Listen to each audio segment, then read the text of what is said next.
Merci, Madame le rapporteur. Monsieur Charles. Merci, monsieur.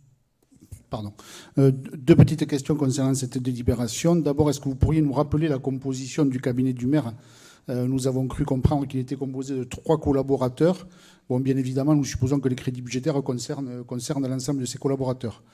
Nous sommes bien évidemment favorables à ce que ces personnes ne soient pas exclues des dispositifs de revalorisation.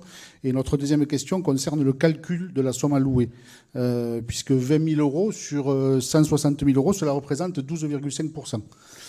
Visiblement, vous vous appuyez sur les hausses du point d'indice de la fonction publique. En tant qu'enseignant, je suis moi-même tributaire de ce fameux point d'indice, comme les agents municipaux, et je n'ai pas souvenir d'avoir eu une hausse de 12,5% de ce point d'indice ces dernières années, en tout cas depuis 2020.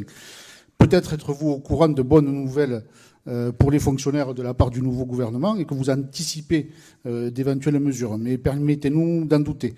Pourriez-vous donc nous éclairer sur le mode de calcul de cette somme de 20 000 euros sur les 160 000 euros alloués? Merci. Monsieur le directeur, vous voulez bien répondre à Monsieur Charles?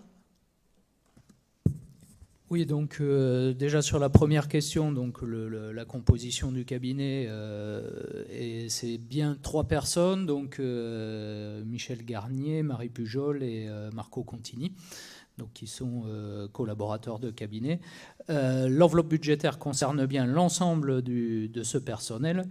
Et effectivement, pour répondre à la deuxième question, l'augmentation du point d'indice que l'on rattrape ne correspond pas évidemment à 20 000 euros.